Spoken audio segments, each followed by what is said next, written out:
He said, pray as you see me pray. Utter these words that you hear me say. Based on the Sunnah, worship Him, just follow there. Assalamu alaikum. New class coming to you every Monday and Wednesday, taught by Ustad Layla Nashiba, the fiqh of prayer.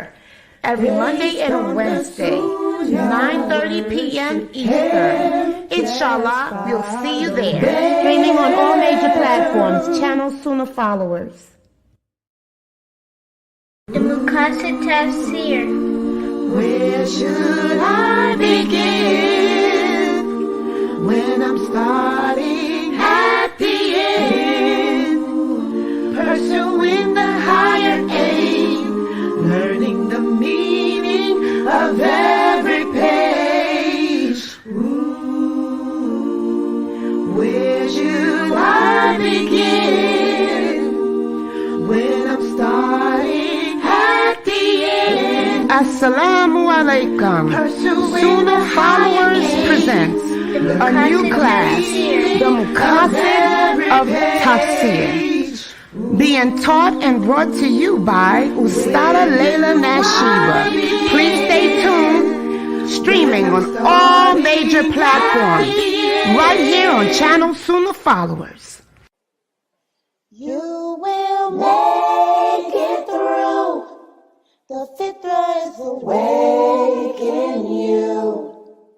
With Quran and Sunnah by your side, it's a place where it will thrive. You will make it through. You will make it through. The fitra is awake in you. With Quran and Sunnah on his side, here's a place where it will thrive. You will make it through. With Quran and Sunnah on his side, here's a place where it will thrive. You will make it through.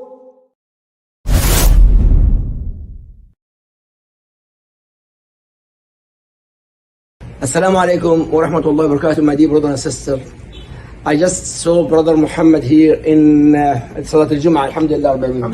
It's an honor to speak on a very important topic. I just discussed with Brother Muhammad, and Brother Muhammad is going to speak with you, inshallah. Inshallah. But Tuesday, inshallah. Tuesday, inshallah, we're going to discuss raising our Islamic Muslim children in a non-Islamic world that we're living in right now. The society that we live in. Especially now. Now we have a lot of issues happening in our schools, in our colleges, universities, that a lot of our Muslim kids aren't really ready for it. So I think we should have a nice little discussion. Inshallah, we'll have a lot of people on board that can ask a lot of questions that they have. And we can kind of talk about how to kind of keep our deen and our religion inside of our children while they're going through out there in the world with the non-Muslims that are around there, inshallah, that have a lot of pressure that they put on them, peer pressure and all that kind of stuff, inshallah. So Sunnah followers, prepare yourself and even your kids and share this very, very important topic. Very important. Alhamdulillah, Brother Muhammad accept to join us every Tuesday, inshallah. 9 o'clock p.m. So it's for the time, inshallah. Assalamu alaikum wa rahmatullahi wa barakatuh. Jazakallah khair, Brother Muhammad, inshallah.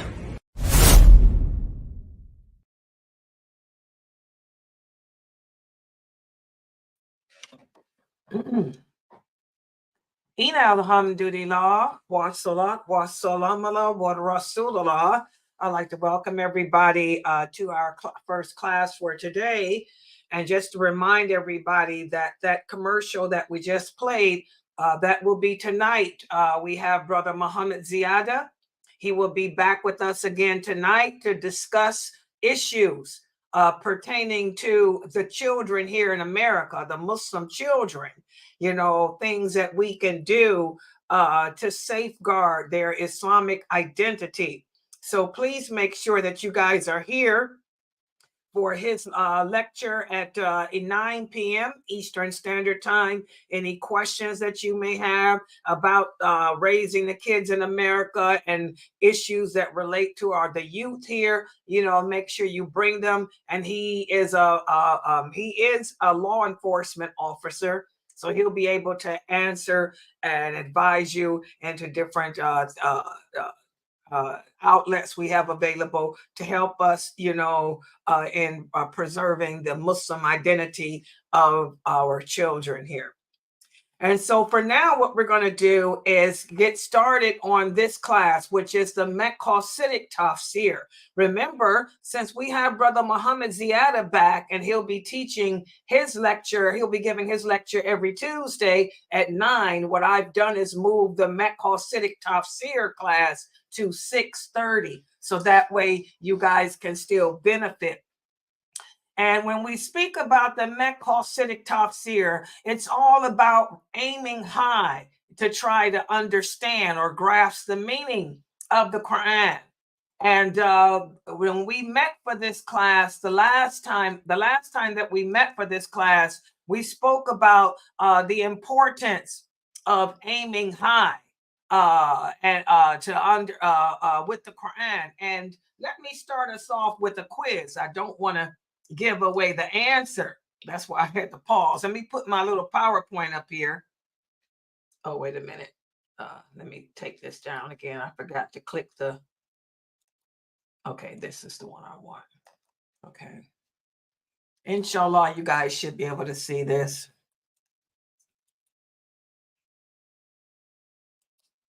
Okay. This is a question I have from last week. We spoke about the higher aims of the Quran. The Quran has higher aims for us.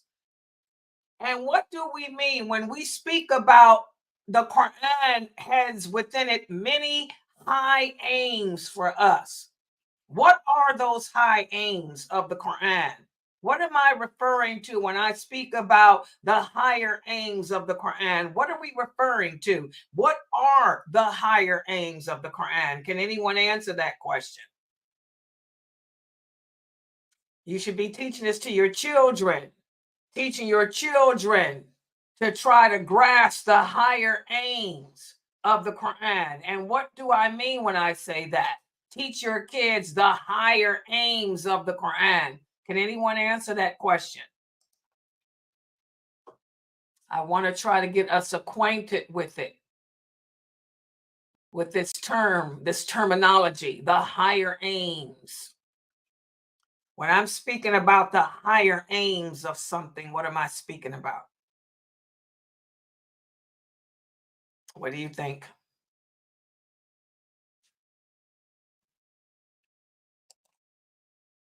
Okay. I have to get some answers here. So let me open up my Zoom room here and just start at the top and work our way down. When we speak about the higher aims of the Quran, what are we speaking about? What are the higher aims of the Quran? Sister Anissa, do you know? We should try to grasp the higher aims. What am I referring to? Sister Aya, Anissa, go ahead. I think the higher aims are doing the extra things, like doing the extra mile of something. So not just doing your obligations, but doing the extra, the sunnah that kind of beefs it up. That might be considered the higher aims of prayer, but of an action such as making salat. But I want to know, when we read the Quran, what are the higher aims of the Quran? What's the purpose? In other words, if I'm going to rephrase it, see, we're not used to hearing English used this way. I know we're Americans, and Americans don't speak that way. You don't hear the term higher aim. We don't speak. We're so much into hip hop, it ain't funny. When I say higher aims, I'm speaking about the purpose of something. The most correct purpose of it. What is the purpose of the Quran? Why do you even read it? What are you looking for? When we read the Quran, what do we read it for? Why do you read it? Why do you read the Quran? Who can answer? Why does anyone read the Quran? Why do you read the Quran? Maybe you don't read it at all. But why would a person read the Quran? One of the reasons to read the Quran is to listen to the speech of Allah and to understand his goals that he has for us. Okay, see, Latifah's a teacher, so she's acquainted with this terminology. She probably tries to instill it in the youth. Okay, good job. Okay, so when we say that we're reaching, what are the higher aims of the Quran? What is it about what are the higher aims? Go ahead, Anissa. Yeah, it's an elevation. It helps to elevate your soul, to help you to purify yourself more. Okay, but Okay. All right. So a person would read the Quran to get closer to Allah. Okay. Sister Yasmin, she typed here. She said, what are the higher aims of the Quran? She said to better understand what Allah wants you. Her English is bad here. To better understand why Allah wants us. Okay. To better understand why Allah wants us to know certain things or to follow certain guidelines that he set out for us. Okay, yeah, it's just you guys ain't wording it well, but okay. Sakina, she said, listen to the recitation of the Quran. Practice. Okay, but what's the purpose of it? You guys are, what's the purpose? What are you aiming? Let me put it this way. Can I? Go ahead. Can I say, Ms. Go ahead. Mr. Go ahead. Layla? Yeah, go ahead. I'm going to say that I look at the Quran as being a blueprint of how I should navigate through this life. And it's a guide for me. That's the aim. What does the word aim mean? What am I reaching for? To aim for something is to reach for something, to search for something. And I want to know the higher refers to the best, the most correct, the most accurate. Good job, Layla. Latifa gave y'all a clue. Thank you, Latifa, for not giving them everything, because she knows what higher aim means. When we say that of the higher aim, I want to read the Quran and have a better understanding as to what my purpose in life is. I want to know what's good and what's clean. I want to know what's lawful, what's unlawful. I want to be guided into becoming the best human being that I can be. I want to aim high and search and find solutions to any problems I may have. I want to aim high and understand how to handle and deal with the trials of life. Good job, Layla. As a blueprint, the Quran is a blueprint for all of that.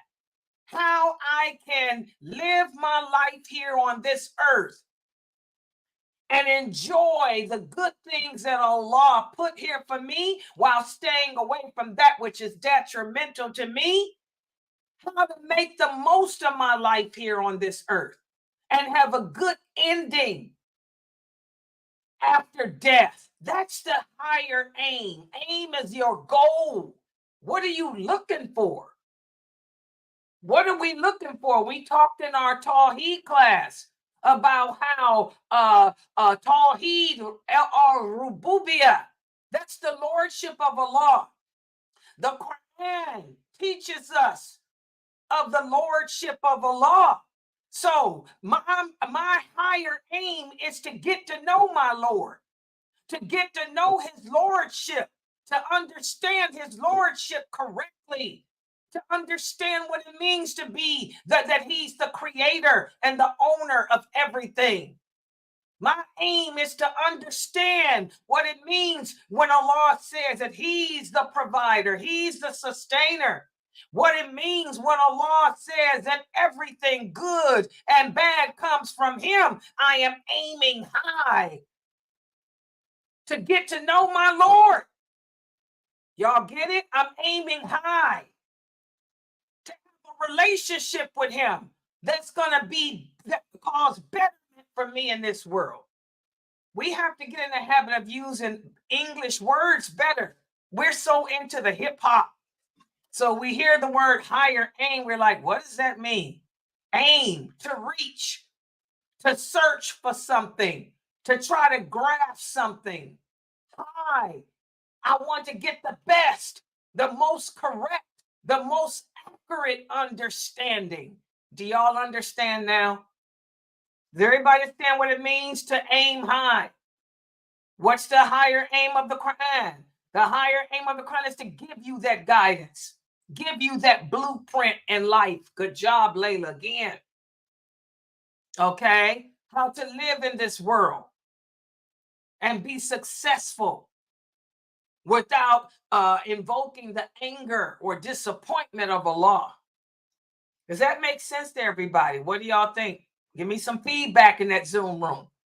Does that make sense? Yeah, that makes more sense. Yeah, well, you know. Yes. Yeah, you knew the answer, Latifah. You started them off. Good job. Yeah, we're going to have to look at, that's why I tell y'all, you know, when the prophet said, when we read the Quran, we have to ponder the meaning. A lot of you are focusing on learning how to read the Quran in Arabic. That's a nice thing, but y'all better learn the meaning of these English words. You know, you can recite the Quran all day and all night. It ain't going to be no benefit to you if you don't understand what you're saying. You have to read the interpretation of the meaning and have a dictionary, an English dictionary with you, because we're not used to hearing these words used this way. English is the most slangish language, and it changes every day. So we have to keep a dictionary. We have to have an urban dictionary, and we have to have a Webster's. Oh, yeah, because there's urban English, urban slang that we use. We use urban slang. So that's why they have developed an urban slang dictionary. You can Google it. So we need to have a copy of the urban slang dictionary and a regular Webster's for American English, because we don't understand when we put words like higher aim together, what that means. Okay, so this is what we've been speaking about. We spoke about last week how the Quran is the speech of Allah, as Latifah say. These are the words of Allah sent to us through the Prophet Muhammad, telling us how to live our life here on this earth to the best of our ability without bringing about His anger, His punishment. That's the aim of the Quran, to be a guide, a lantern for us, so we can come out winners in the long run. And so today we're going to continue this. Examples as to how the Quran brings about great aims for us. Well, the Quran is a reformer of behavior. By reading the Quran, by pondering the words of Allah, pondering what He's saying to us, we can change our lives to that which is best for us. And that's what Reformation is. Reformation is to change or make better the condition of yourself.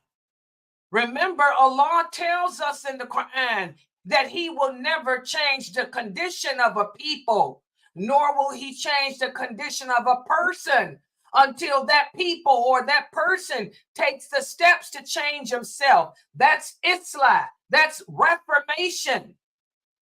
A lot of Muslims want the war to go away. We want the war against Islam to go away. You can protest. You can boycott. To hell freezes over, literally. But it's not going to go away until we make the change to change the condition of ourselves. Okay? So change to reformation is needed for us. And how do we change the condition of ourselves as Muslims? The only way that you can change the condition of yourself is through your belief system, your aqidah. Allah tells us that in the Quran too. Whenever our aqidah is corrupted, whenever our belief system is corrupted, that's when he sends calamities to us. That's when he sends repercussions and punishment to us. So by reading the Quran, by pondering the meaning and aiming high, reaching high to grasp the understanding of Allah's words, you can bring about change within yourself. And in turn, that's when Allah will take the steps to help change your condition. Does everybody understand that? So reformation, it means to make things right. And it's the opposite meaning of self-defeat. It's the opposite meaning of being stagnant or committing what we're going to speak about in another class, shirk el-eshkar. What is shirk el-eshkar? This is association because you're discontent with the decree of Allah. Like the Muslims are today, you're discontent with Allah's decree. He sent the war. This is his qadr. What are you doing to change yourself? If we don't change ourselves, which by the way, we're not going to change, okay, this war is going to continue to spread until it becomes the war against Islam, which it already really is, and it's going to impact the entire earth. It's one of the greater signs of the last hour. One of the first of the greater signs of the last hour. We're at that step now. Why? Because we have not made reformation. We did not change or make better our conditions here on earth. So if we read the Quran focuses on reforming your belief. And when you read about how Allah teaches us to reform our belief system, you look around and see that society, man's beliefs are corrupted. Man's laws are nothing compared to Allah's laws. Remember, that's another one of the branches of Tawheed or Rububiyyah. Allah is the absolute ruler. Allah is the absolute legislator. Only his laws are all just, all good and fair. There's no defect in his laws. But man makes laws all the time. Democracy is a defect. Why is democracy a defect? Because it's based on the majority rule. And the majority rule may be ignorant. The majority rule may be peasants. They may be people of criminal behavior. And you're allowing them to make decisions and laws for everyone else. Allah doesn't function that way. Okay, he's the absolute ruler, the absolute legislator. So the Quran stands as a reformation for people, how to guide us to the right path, how to bring us from out of the shadows of darkness to the shadows of light. But how many of us make use of the Quran that way? Like I said, we can't even understand the simple English words. So you know you don't understand what you're saying in Arabic because that ain't even your language. Y'all better get some dictionaries. Make use of them. Okay. And when we talk about reformation, okay, I'm going to make this bigger too so y'all can see better than in my picture. When we talk about reformation or changing the condition of ourselves, you know, change can come from a higher level based on one particular thing or many things combined together. For example, when you want to know about the lordship of Allah, okay, you read the Quran, and Allah speaks to us of his lordship, his divinity, his oneness. So you can pick one particular subject like that and change your belief system just by pondering the words of Allah. Or, for example, you just need knowledge about him.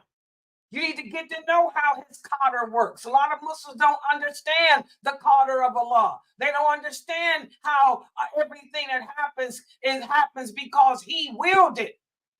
So if you can just make that a topic and learn about that. Or you can learn about different things all at once. You want guidance. You want to be guided as to how to be strong, how to be a strong believer and not a weak one. I want to be guided as to how to be a good wife, a good mother, and a good leader for my family. So you can see guidance of different types instead of just one. And also you want to learn how to be more conscientious of your Lord. Or you can make a category of just, learning about the love of Allah and how to fear his punishment and how to have hope of his mercy. Or you can just pick a topic of sincerity and supplication. So as you can see, guys, subcategories of Reformation can be focused on if you're aiming high to try to really grasp the words of Allah and understand what he's saying to us. You can pick many topics, combine them together, or just one to focus on. Either way, Allah's words, which are the Quran, will help to reform your belief system. And not only does the Quran reform a person's belief system, but it also can promote good character, good behavior. When you convert to Islam, this is a change. You are a convert. You're not a revert. Convert means to embrace a new lifestyle, a new ideology, a new belief system. So you are a convert. You're changing your lifestyle. You're changing your belief system. You're going to change your character, your behavior. Well, the guidance in that is from the Quran. Subhanallah. And this is one of the major higher aims of the Quran. It helps us to develop and enhance good character. To stop smoking, stop doing drugs, stop drinking, stop fornicating, stop adulterating, not to lie, not to steal, not to cheat people, not to kill people, not to hurt people, to be kind even to an animal, to be kind even to Allah's earth. So the Quran, the Maqasidic nature of the Quran is, because it's the Allah's words, Allah demonstrates to us moral virtues and good character. For example, Allah speaks to us in the Quran about Prophet Abraham, how Prophet Abraham, may Allah be pleased with him, said, "Oh Allah, send among them a messenger from themselves who will recite to them your words and teach them the book and wisdom and purify them. Indeed, you are the one might. You are the one wise." So here you can see, you want a person to teach you, you want to learn good virtues, good morals, good humanity and morality. That's all through the words of Allah, the Quran. You reach high. You reach high to grasp what good character is, how Allah defines good character, not how man does.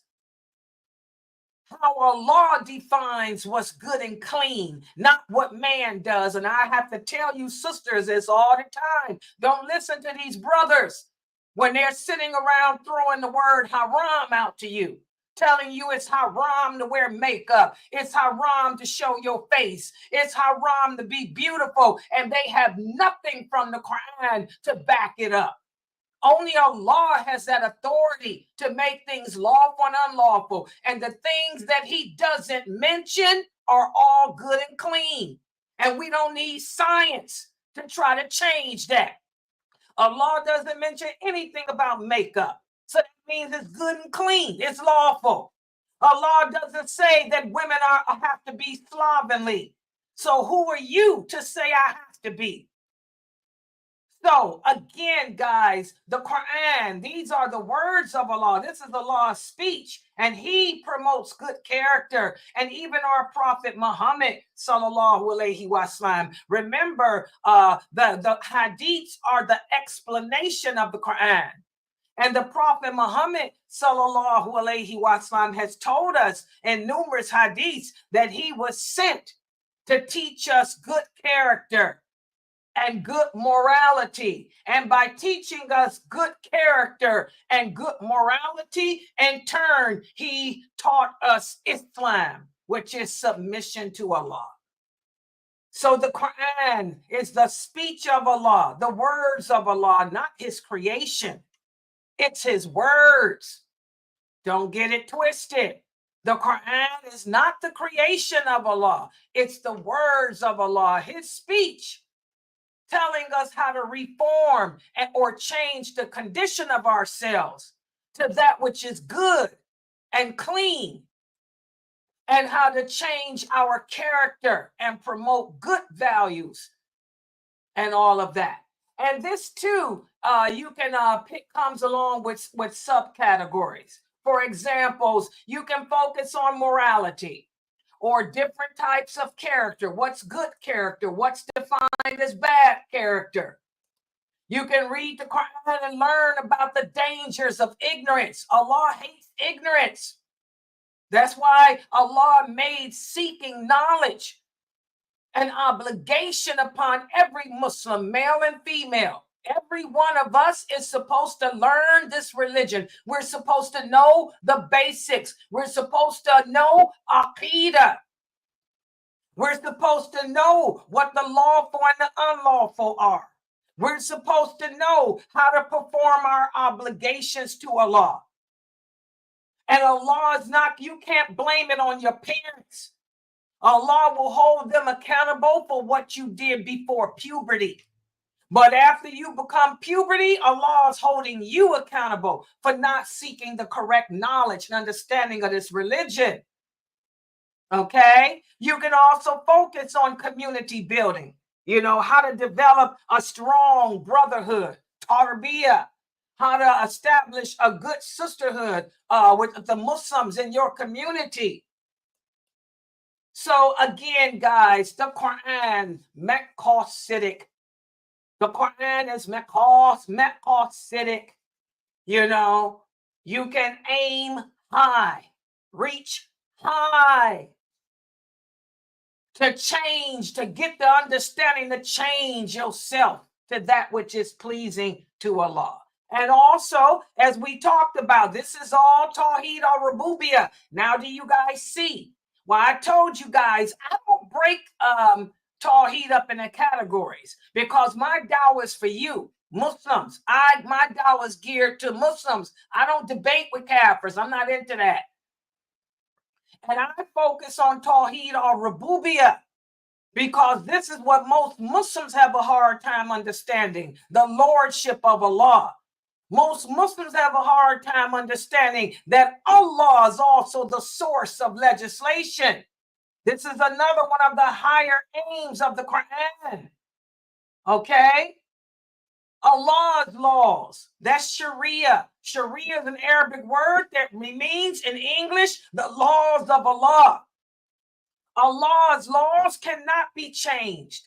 Allah's laws cannot be tweaked. We cannot say because we live in a non-Muslim country that we can tweak the laws of Allah.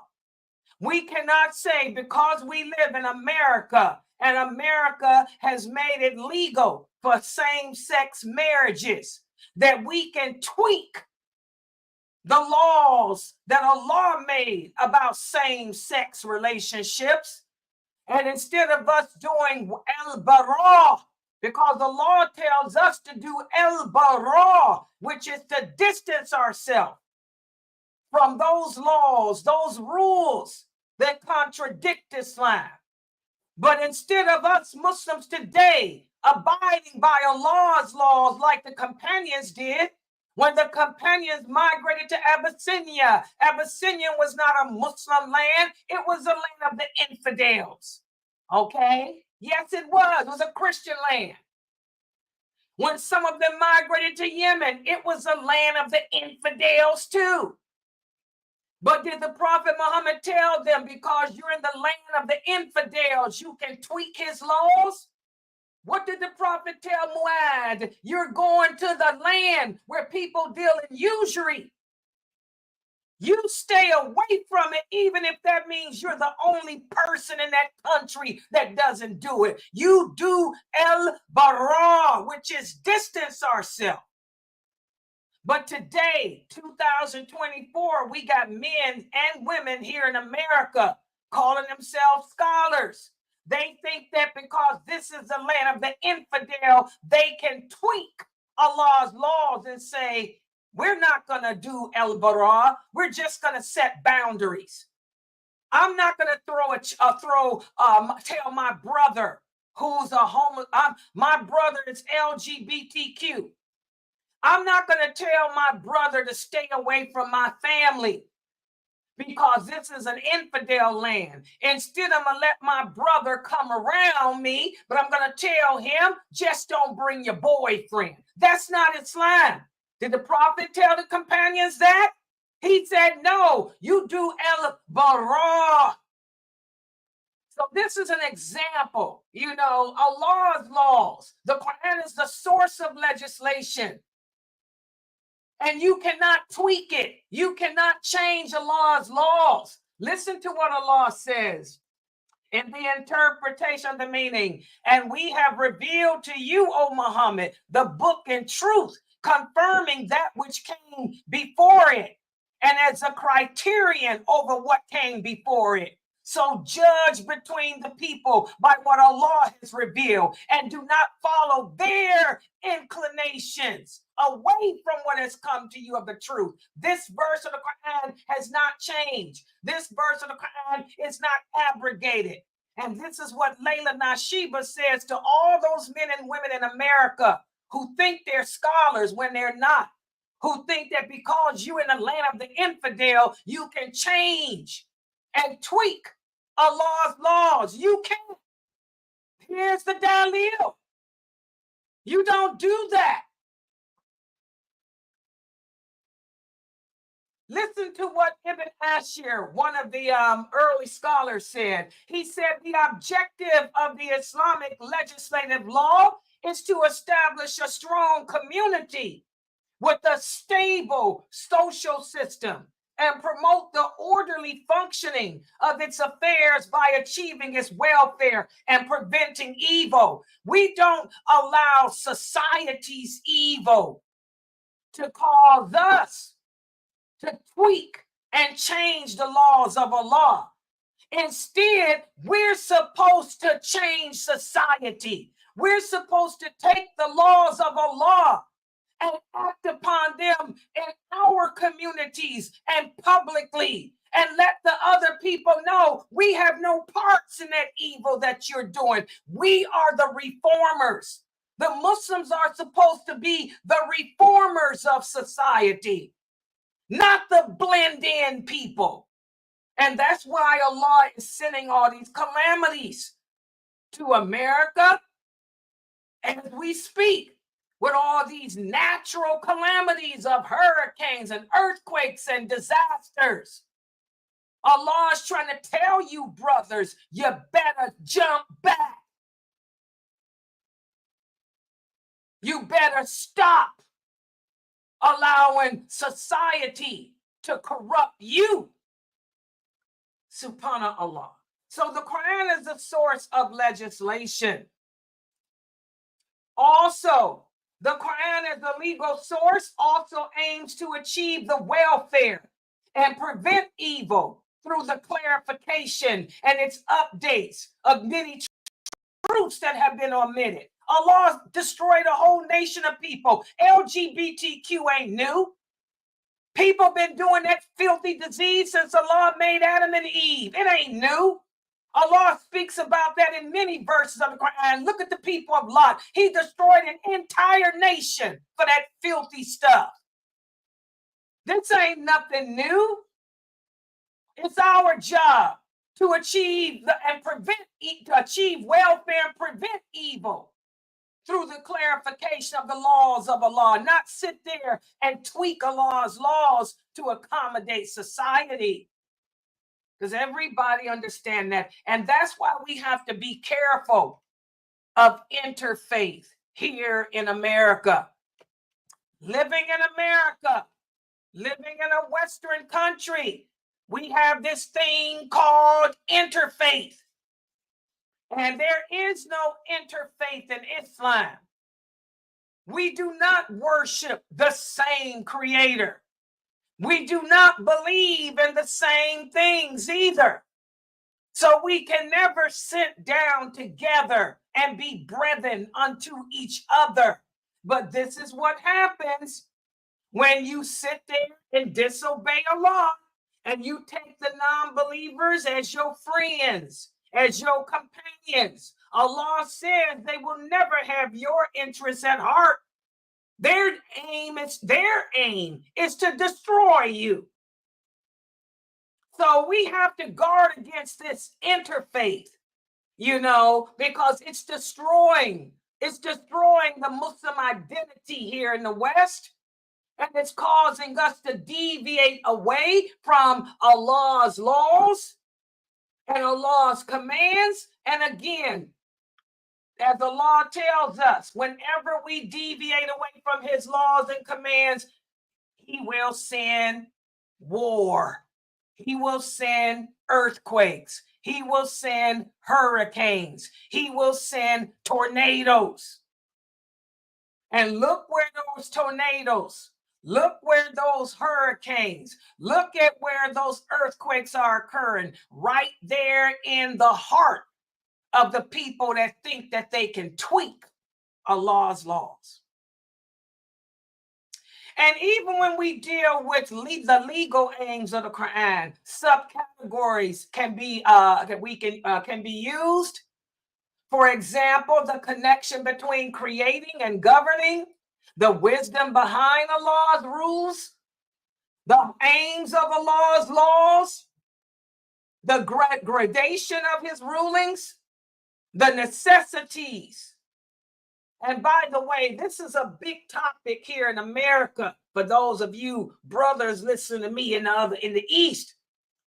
Yeah, the American brothers and sisters here who call themselves scholars when they ain't, none of them are scholars. They ain't no scholars, but they think they are. They're trying to take Allah's laws and tweak them with the necessities and the essentials and non-essentials. They want to take the laws of Allah and put them in different categories, 2 categories. The essential laws that we have to abide by, and they say that falls in the heading of Aqidah, such as only worship Allah. And then the non-essentials that we don't have to abide by because we live in a non-Muslim country. For example, the intermingling. Women and men can intermingle together. That's why they have women sitting on the executive boards of masajids. The men and women praying side by side in some of the masajids. They even got female imams. They call them a spiritual guiders, but they are these female imams in the masajids. All kind of crazy stuff. And now we got transgendering. Oh yeah, they allowing transgenders into the masjids, transgenders on their board, and all this other filth. And they're saying that they can do it because we live in a land of the infidel, and there's essentials that we have to abide by of Allah's laws and non-essentials. All of this is garbage.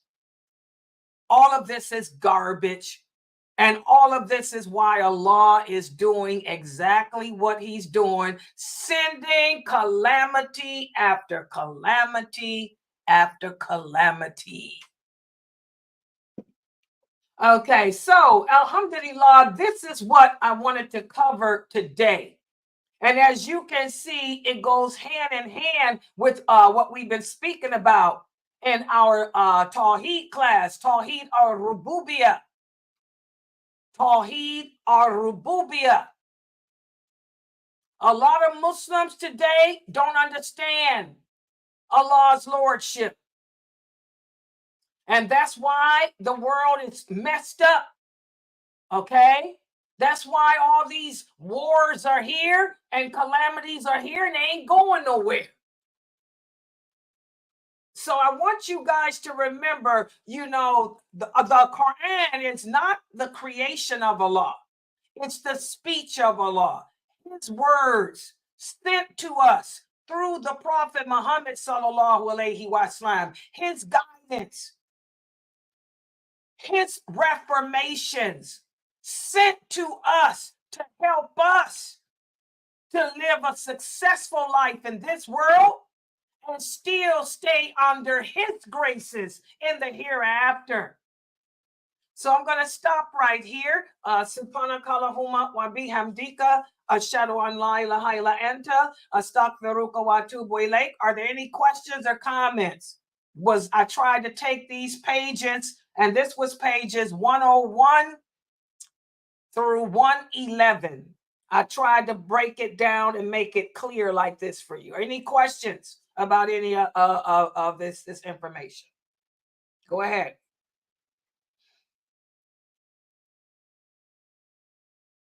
Exactly, Sister Amy. Yes, and that's what the Prophet Muhammad sallallahu alaihi wasallam meant when he said the Quran is a cure for sickness. He's talking about sicknesses of the heart, spiritual sicknesses, depression, anxiety, loneliness. These are sicknesses of the heart. Weakness, undecidedness, delusions, doubt. The Quran is a cure for that. When it comes to physical illnesses, you need to go to a doctor. The Quran ain't going to cure you of your cancer. You have to take the treatment. Allah sent medicine for that, that'll help with that.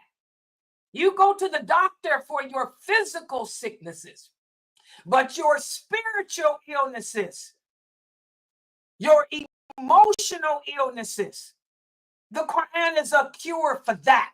It's a remedy for that. But you're going to have a dictionary. And I'm telling you guys this as a teacher, because forget about Arabic. We don't understand English because our language is so destroyed. Americans haven't spoken English in centuries, and we speak urban slang now. Get you an urban slang dictionary. They got them. And get you a Webster's, not an Oxford. Oxford is the United Kingdom English. You need a Webster's. That's American English, because there's different dialects of English. Yeah, Oxford's Australians use it too. But for Americans, Webster, because we're more simple. And get the urban dictionary. Urban slang is called. Yeah, any other questions?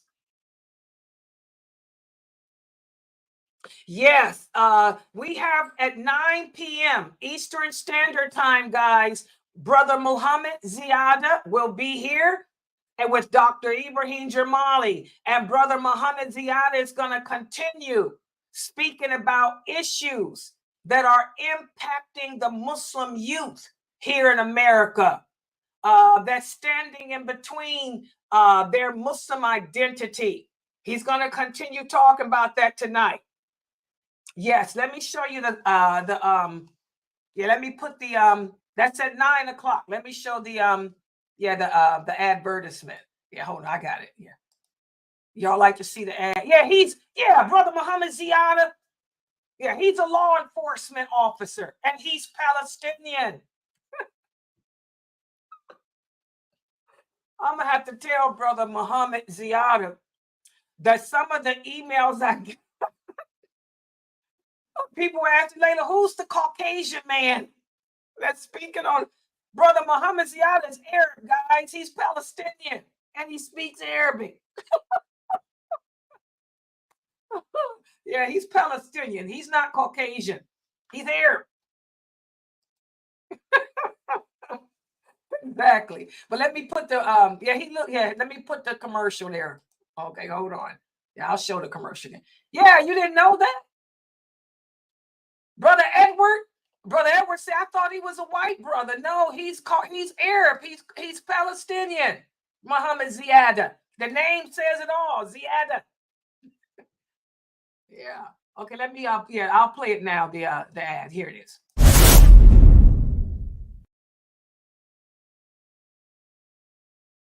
Assalamu alaikum wa rahmatullahi wa barakatuh, my dear brother and sister. I just saw Brother Muhammad here in Salat al-Jum'ah, alhamdulillah. It's an honor to speak on a very important topic. I just discussed with Brother Muhammad, and Brother Muhammad is going to speak with you, inshallah. Inshallah. But Tuesday, inshallah.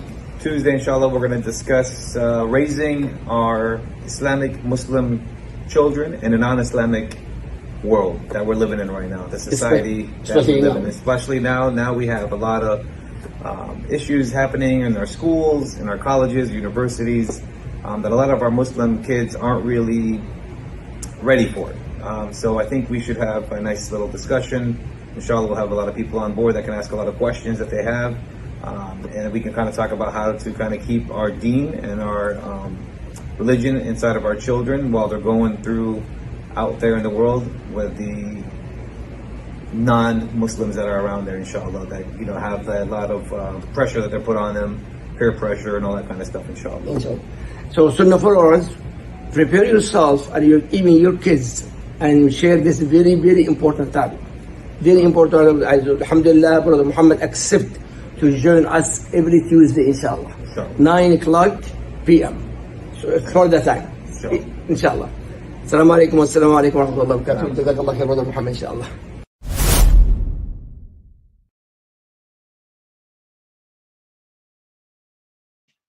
I guess, yeah, he's Arab. He's Palestinian. He's not Caucasian. He's Palestinian. Yeah. But he speaks good English. That's why he doesn't have an accent. Because I think he was born and raised in America. Now, I think he was raised in America. He was born over there, but I think he was raised in America. So his English is good, just like Dr. Ali. Dr. Ali is Egyptian. Oh yeah, you can tell. He said you can tell Dr. Ali is Arabic. Yeah, Dr. Ali was born in America and got good English too. But he's Egyptian, but this brother's Palestinian. Yeah, so that's going to be tonight, guys, at 9 p.m. Eastern Standard Time. So please make sure that you guys join here. I'm going to log back in at 9. And no other questions. I'm going to log out. And no other questions. I'm going to make salat. I got to pray. No other questions? Okay, let me log out because I got to make my grib. Subhanakallahumma wa bihamdika ashhadu an la ilaha illa anta astaghfiruka wa atubu ilaik. Assalamu alaikum wa rahmatullah.